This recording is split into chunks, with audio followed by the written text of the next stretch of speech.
Le deuxième sujet que j'aimerais aborder concerne la task force de la honte. Vous vous souvenez, cette task force qui avait été créée pour dénigrer certaines personnes et pour faire de certaines victimes et pour faire de certaines personnes la victime, sinon les incitateurs ou les instigateurs de certains problèmes, alors qu'il n'en était rien.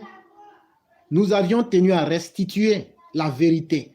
Parce qu'il est très important, le devoir de mémoire veut que nous situions les responsabilités. Quand tu poses un problème, il faut être capable d'en assumer les conséquences. Et donc, cette task force qui avait été spécialement créée pour essayer de créer la diversion, pour essayer de défendre quelques personnes, nous leur avons donné la réplique qu'il fallait. Et nous leur avons dit qu'ils avaient tout le temps de réagir pour casser ce que nous avons dit. Et comme je l'ai dit, nous sommes vivants sur la terre des hommes. Et celui qui défend la vérité sera certes un individu détesté. Mais sachez que moi, éclaireur pro-vérité, je suis prêt à être détesté. Mais au moins, j'aurai une chose, je n'aurai jamais la tête baissée. Je ne serai jamais un indigne. C'est aussi de ça qu'il est question. Et donc, quand on est des hommes dignes, quand on est des hommes fiables avec un peu de fierté, on fait attention à ce qu'on dit et on fait attention à nos actions parce que ça nous rattrape. Des grands garçons qui ont femmes et enfants, qui se font honnir par une seule personne. Vous êtes une task force payée et vous avez échoué dans votre méthode. Et donc, vous aviez pensé que c'était fini. Puisque je vous ai dit d'envoyer les preuves, vous ne voulez pas envoyer les preuves. Et ça, vous pensez que c'est fini. Ce n'est pas encore fini. Hein? Ça va finir quand moi, je vais décider que ça finit. Vous partez créer task force pour défendre des individus. Mais vous ne défendez jamais le président Ouattara. Moi, là, je suis venu pour défendre Ouattara. Et donc, moi, je dis, le combat que vous avez ouvert, là, c'est vous qui avez ouvert. Mais c'est moi, je vais non seulement restituer la vérité, mais je vais faire ce combat-là jusqu'à ce que moi-même, je dise, frère, c'est bon, il faut arrêter. Je vous avais dit, celui qui s'attaque à éclaireur pro-vérité peut commencer le combat, mais il n'aura pas le luxe de siffler la fin du combat. Parce que n'importe quel moment, je serai prêt à donner la réplique. Et comme nous avons parlé à ces personnes indignes, et je leur dis ces mots-là, mais ils n'ont pas la dignité de se présenter, alors que nous vous connaissons. Ce que vous avez pris, on connaît. Le jour où vous êtes allé au bureau à New York, là-bas, prendre de l'argent, on vous connaît. Dès que vous êtes sorti, on m'a appelé pour dire que vous étiez là-bas. C'est de ça aussi qu'il est question. Et donc, je vous dis aujourd'hui, si vous êtes digne comme moi, éclaireur pro-vérité, qui parle et qui lance des défis, et que vous, les indignes, vous ne pouvez pas relever, je vous dis encore, je vais venir donner encore plus de preuves. Ce que vous voulez cacher là, je vais donner encore plus de preuves. Je vous ai dit, avant Saïd Penda, c'est moi qui ai soulevé ce problème-là. Et je connais les tenants et les aboutissants. Et je vais encore aujourd'hui, ce que vous voulez cacher là, je vais encore donner plus de preuves. Si vous êtes garçon, venez parler. Et je sais qu'il n'y aura pas de garçon parmi vous. Parce que celui qui est en face de vous, éclaireur pro-vérité, lui seul là, il représente au moins 100 garçons. C'est aussi simple que ça. Mais qu'est-ce qui me permet d'être dans cette posture? C'est ma capacité d'être digne, ma capacité de dire la vérité, ma capacité de rester moi-même. Je n'ai jamais émargé chez quelqu'un. Et comme je le dis, je ne me mets qu'à la solde du président Ouattara. Je suis ambassadeur, je suis consul, je suis ministre, je suis ceci, directeur général. Si Ouattara n'avait pas été président, tu ne serais rien. C'est d'abord là qu'il faut commencer. Et donc, au lieu de faire la promotion de ce que vous êtes aujourd'hui, faites la promotion de celui qui a fait de vous ce que vous êtes aujourd'hui. C'est de ça qu'il est question.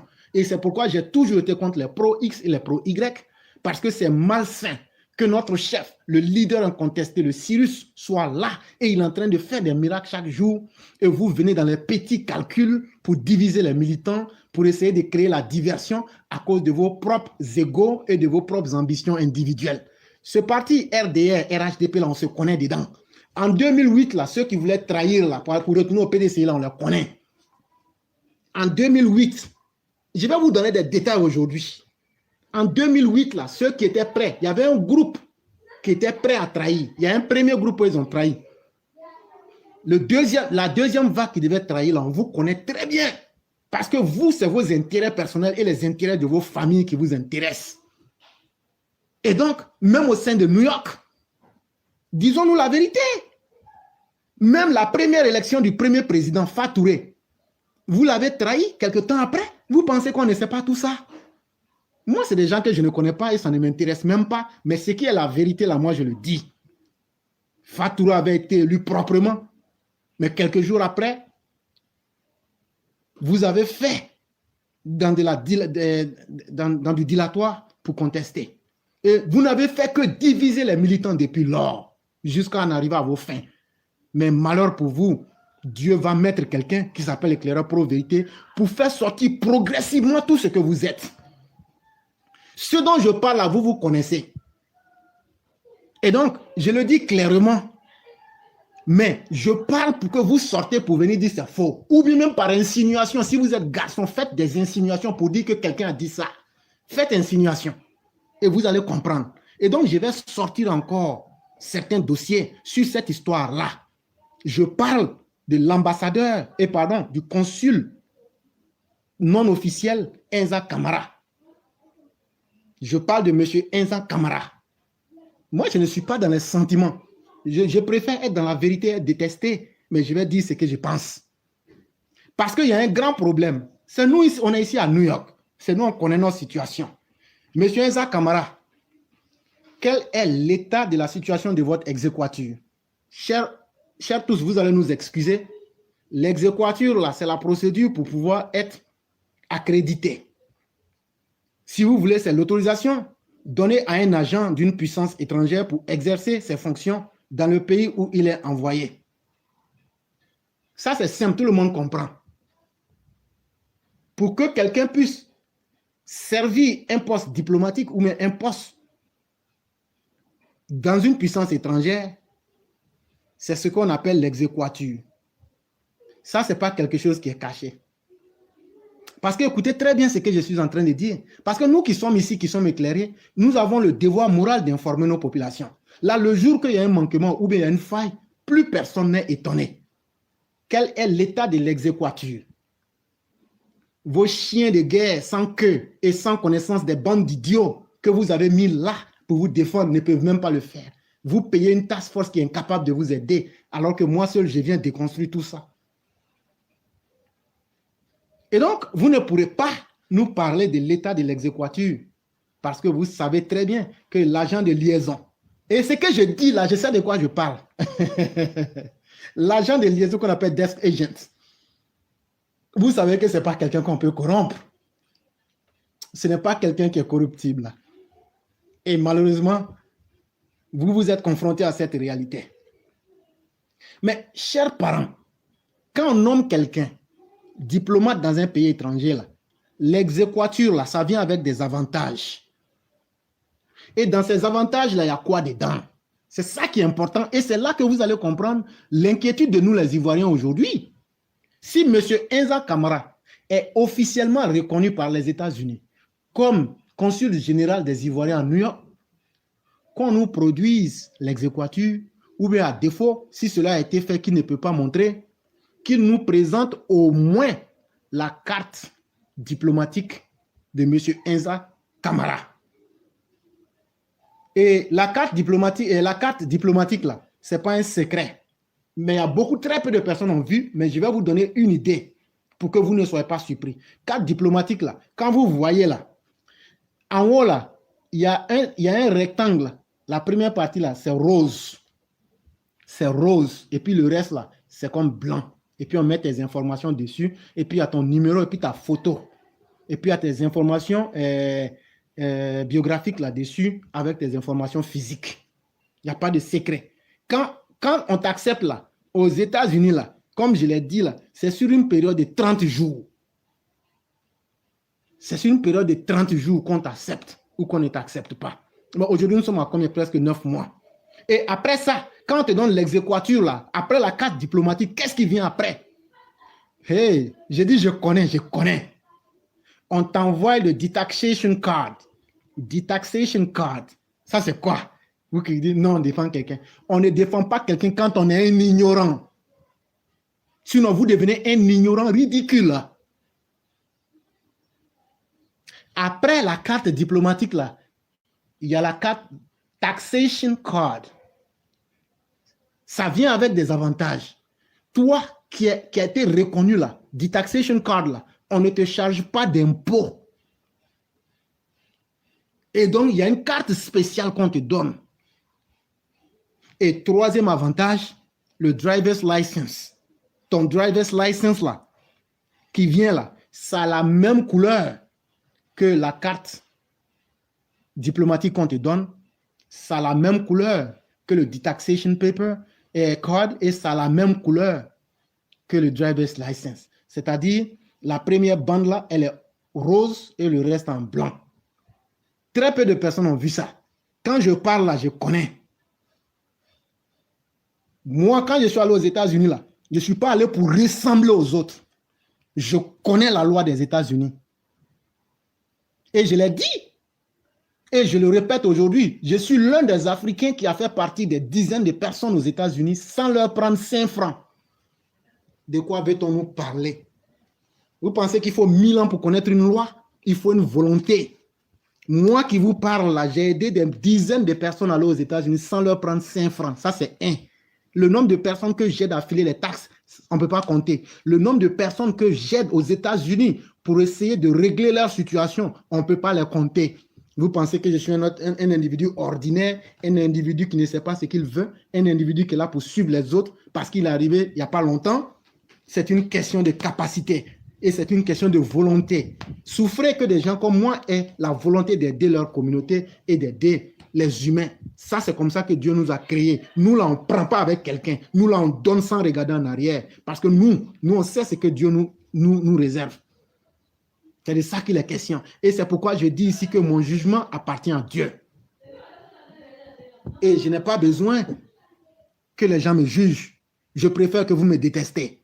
Mais je reste avec ma vérité. Et celle-là, je dis, comme vous ne voulez pas venir au front, moi, je vais aller vers vous. Et comme je vous l'ai dit là, quand je vais balancer ça là, je vais attendre encore. Si vous ne revenez pas là encore là, je vais venir encore casser des papos encore. Je vais venir casser des papos. Et donc, chers parents, mais il y a un autre avantage quand l'exéquatur a accepté. Mais il y a un autre avantage qui vient. Ce n'est pas seulement la carte de numéro consulaire diplomatique, ce n'est pas seulement la carte de détaxation, ce n'est pas seulement la carte de driver's license qui est le permis. Ça vient avec un autre avantage qui est l'immunité diplomatique. Ça vient avec l'immunité diplomatique. Ça veut dire quoi? Ça veut dire, si tu es un diplomate reconnu dans un pays, même si tu cognes quelqu'un en voiture là, on s'en fout, on ne te juge pas. On ne te juge pas en fonction des lois du pays. Et dans ton pays, tout ce que ton pays peut faire là, c'est de te rappeler au pays. Imaginez-vous que Enza soit consul, mais il n'a pas l'accréditation. Son exéquatur n'a pas été accepté. Qui nous dit que demain, il ne sera pas dans un problème et qui dit qu'il est éternellement à l'abri des problèmes? Le jour qu'il sera en porte-à-faux avec la loi et que la loi des États-Unis va le prendre, ça sera une honte pour le pays et ça sera une honte pour le président parce que la couverture diplomatique n'y est pas. Et pourquoi la couverture diplomatique n'existe pas? Parce que son exéquatur n'a pas été validé. Disons la vérité. Et j'ai demandé la dernière fois de le prouver. Et je vous ai bien dit, les codes alphanumériques là, même si vous falsifiez, moi je vais reconnaître. La seule personne sur les réseaux sociaux qui a dit que le visa de Solo Glima avait été produit à partir de l'ambassade de la France et de la Belgique, c'était moi. Mais tout dernièrement, où le président Ouattara est parti au sommet de l'UA, c'est à qui il s'est adressé? À travers la diplomatie française. C'est aux Belges. Voilà. Donc quand on connaît, là, on connaît. Et souffrez que nous, là, on vienne pour éclairer nos parents. Nous, là, on n'a pas pris d'argent avec quelqu'un. Et donc, nous, on n'aura pas honte de dire notre vérité. Parce qu'on a la conscience qui n'est pas mise sur le marché. Et donc, imaginez-vous aujourd'hui la situation des Ivoiriens. Il faut que M. Enza peut avoir été nommé ambassadeur, ou même avec tous les titres qu'il faut, mais si le pays qui doit l'accepter n'a pas eu tous les documents, et c'est là que vous allez comprendre quelque chose. Je vais tout dire. Aux États-Unis, pourquoi on t'accepte là? Dans toutes les ambassades, Bon, je vais sauter quelques détails. Allez vous renseigner le desk agent ou bien l'agent de liaison. Lui là, très peu de personnes le connaissent. Lui là, c'est pas quelqu'un qui est corruptible là. Il préfère son boulot avant de faire plaisir à quelqu'un. Et donc, dans l'exéquature là, une fois que les documents sont transmis à l'agent de liaison là, il y a un certain nombre de questions là. Je ne vais pas donner le numéro, mais les questions là, on te demande quoi? On te demande dans les questions là, c'est quel type de visa tu as et puis de mettre le numéro du visa. Voilà où il y a le problème. Voilà où il y a le problème. Et je suis au courant des détails. Mais l'agent en question là, ce n'est pas quelqu'un qu'on peut corrompre. Ça ne marche pas. Ça ne marche pas. Parce que ce que vous ne savez pas là, aux États-Unis là, il y a certains systèmes là. Ce n'est pas les hommes qui font ça. Voilà. Il faut qu'on vous dise certaines vérités aujourd'hui pour enlever, comment je vais appeler le voile qui était sur vos yeux et sur vos cerveaux et sur vos esprits. Là où je vous parle, là, même quand vous voyez un être humain là, après l'être humain là, lui ne peut que réceptionner les dossiers. Il ne peut rien changer dedans. Et donc de la manière ça vient là, c'est comme ça rentre dans le système. Et c'est le système même qui fait le reste. Et donc voilà la réalité qui est en face de chacun de vous. Et donc, ayons pitié du Prado et corrigeons nos défauts à nous-mêmes. Dans la vie, un être humain ne peut pas tout avoir. Dans la vie, un être humain, là, il faut s'imposer des limites. Mais ce qui est encore le plus gênant, moi-même, mon souhait est que un jour, les Américains ne se rendent pas compte et disent que voilà quelqu'un qui a exercé un domaine dans lequel nous ne lui avons pas donné les accréditations. Quel problème ça va poser? Et aujourd'hui, ma posture n'est pas d'être contre M. Inza Kamara ou d'être contre quelqu'un. Je suis en train de défendre la dignité du président Ouattara. Je suis en train de défendre la dignité du président Ouattara. N'humilions pas le président. Comme on le dit, chaque chose est mieux dans son contexte. La Côte d'Ivoire ne peut plus rien faire pour M. Inza Kamara parce que le processus là, il faut que ça passe. Et quand un diplomate arrive aux États-Unis, même si, je dis bien même si, parce que la dernière fois, je vous avais dit 90 jours avant, si tout se passe bien et que comment on appelle, l'élégance a été respectée, 90 jours avant, celui qui doit partir, on l'informe. 90 jours aussi avant, celui qui doit venir, on l'informe. Tout se passe très bien. Mais, dans le pire des cas, s'il advenait que un diplomate est affecté dans un pays et que ces procédures n'avaient pas été respectées, dans le cas des États-Unis, là, quand tu arrives sur le sol des États-Unis, là, toi-même, là, délibérément, tu as 30 jours pour aller te déclarer. Je dis bien 30 jours, je n'ai pas dit un mois. Parce que dans la loi américaine, 30 jours et un mois sont deux choses complètement différentes. Et donc, tu as 30 jours pour te déclarer. Et donc, si M. Inza a fait les démarches pour obtenir l'exéquatur depuis plus de 8 mois, qu'il nous donne la suite. C'est de ça qu'il est question. C'est nous notre représentant. On aimerait bien qu'il soit notre représentant, mais il faut que ce soit notre représentant qui remplisse toutes les conditions. C'est de ça qu'il est question. Et nous ne pouvons pas accepter, et nous n'accepterons pas que quelqu'un nous représente dans l'illégalité, selon moi, parce que ça fait trop de temps et ça fait couler trop d'encre. Monsieur Inza peut être ambassadeur reconnu en Côte d'Ivoire, mais est-ce qu'il respecte les lois et les démarches américaines? Et c'est là que réside le problème. Parce que l'agent de liaison a fait son travail. Mais est-ce que vous avez répondu aux deux questions? Numéro du visa et type du visa. Selon que ce soit un visa A1 ou A2. On laisse ces détails-là. Et donc, voilà tout le problème. Mais il y a encore une autre chose. Supposons même qu'il reste dans son contexte de consul, comme on ne sait pas ce qui est dedans là-bas. Mais avant cette fonction-là, demandez-vous bien quel était le rôle de M. Inza à l'ambassade. Il avait la direction financière, des affaires financières aussi. Là-bas, et aujourd'hui qui est cumulé avec le poste de consulat général.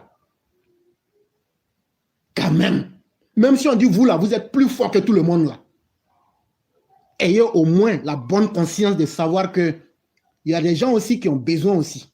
Avant vous là, il y a des gens, ces postes là existaient et on mettait une personne par poste. Et après vous, le monde va continuer. Arrêtons d'être méchants. Arrêtons cette méchanceté-là. Tu prends le salaire de consulat qui n'est même pas encore clair et qui est douteux, mais tu ne veux pas aussi laisser la direction des affaires financières. Et dans ce poste-là, il y a des vérités, je dis, on va se les dire. Hein. Ce poste-là, normalement, M. Enza, moi, je vais vous le dire. Normalement, ce poste-là, tu devrais être à Washington pour le faire. Mais spécialement à cause de nos militants, on a détaché ce poste-là pour que tu puisses servir et pour que tu puisses galvaniser nos militants sur le terrain. Mais M. Enza, durant les élections de 2020, même les transports que tu avais promis aux gens, tu n'as pas donné. Tu as dit aux gens et après, quand ils ont fini de voter, tu as disparu. Moi, je ne suis pas là pour attaquer. Ce que je dis là, si ce que je dis est faux, vous qui êtes les militants RHDP ici à New York et aux États-Unis, sortez pour dire là, tu as menti. Même s'il y a un seul point qui est faux, vous dites là, tu as menti. La vérité là, vous voulez qu'on la dise, non? Vous voulez défendre des gens, non? On va commencer.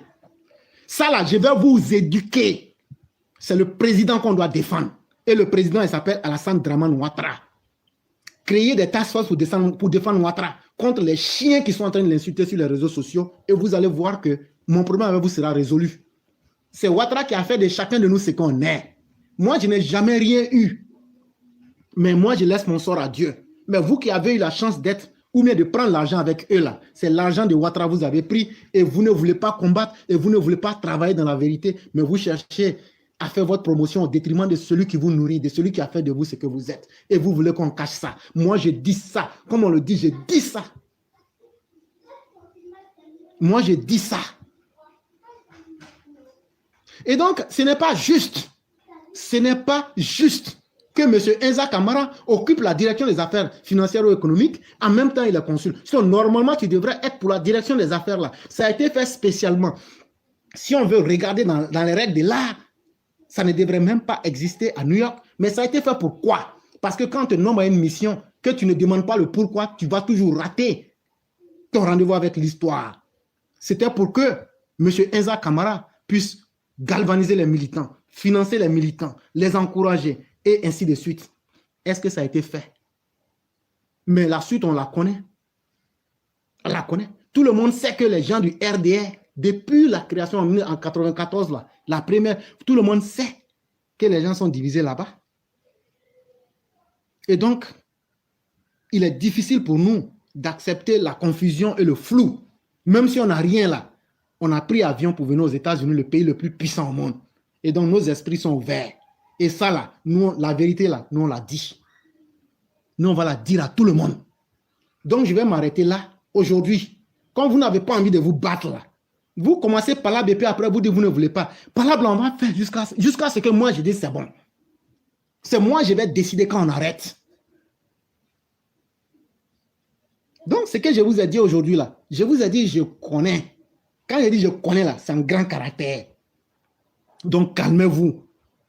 Quittez dans les faux mensonges. Reconnaissez le faux dans lequel vous êtes. C'est ça qui va permettre à ce qu'on puisse vous laisser. Et vous pensez que vous faites silence, qu'on va oublier. Moi, je n'oublie pas. Hein. De la manière vous voulez qu'on oublie, là. C'est comme ça que je vais toujours rappeler. L'ambassadeur Enza, actuellement où il se trouve là, il est dans l'illégalité. Et c'est une honte pour la Côte d'Ivoire et c'est une honte pour nous les Ivoiriens de New York. Moi, je le dis aujourd'hui devant tout le monde. Et même si Enza même est devant moi, là, je lui dis ça. Je ne suis pas contre lui. Je n'ai rien contre lui. Mais je ne veux pas que ce qu'ils ont créé là. Sinon, on te demande un numéro de visa avec un qu'est-ce qui t'empêche de donner? Mais quand tu ne veux pas donner là, c'est que tu caches quelque chose ou même tu ne veux pas qu'on découvre quelque chose. Mais ce quelque chose là, moi je connais, vous connaissez. Mais on vous attend. Mais sachez qu'aux États-Unis là, tous ceux qui ont pris l'argent, quand il y avait quand il y avait Corona là, tous ceux qui ont menti pour prendre l'argent des Américains là, vous étiez contents. Actuellement, ils sont en train de vous attacher un à un, non? Tous ceux qui ne travaillent pas vraiment, qui ont pris l'argent là, Ils ont commencé à vous attacher. On vous demande maintenant de telle période à telle période. Tu dis que tu as travaillé là. On t'a donné l'argent, non? On dit il faut venir prouver que tu travaillais ou que tu avais un business. Si ça c'est faux, mais c'est vrai là. Venez me dire que c'est faux. Aux États-Unis là, rien ne reste caché et on ne saute aucun détail. Je n'ai pas dit quelque part, hein. Aux États-Unis là, tout est numérisé et tu ne peux pas sauter un détail. Et donc, ne soyez pas surpris qu'un jour, les États-Unis puissent poursuivre le consul général des Ivoiriens à New York pour pratique illégale d'une fonction dont il n'a pas rempli les conditions. Et ça, beaucoup de personnes, ça va les gêner ou vont penser, mais moi, je dis en tant qu'un Ivoirien qui paye ses impôts et qui est digne du président de la République, je dis qu'il faut qu'on mette fin à cette saignée-là en venant restituer les faits dans leur contexte. Si Enza n'est pas reconnu, comme c'est le cas actuellement aux États-Unis, que le gouvernement de la Côte d'Ivoire prenne ses responsabilités pour l'enlever. Pour l'enlever simplement et purement. Parce que le vieux a assez souffert. Je parle du président. Et la honte là, même si le vieux n'ouvre pas sa bouche pour parler là, nous qui sommes ses enfants là, nous on doit être capables de faire le combat de notre vieux.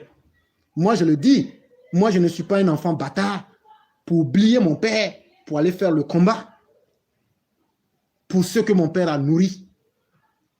C'est grâce à notre père Ouattara que certains sont ministres, que certains sont ce qu'ils sont aujourd'hui, pour ceux pour qui vous êtes en train de vous battre.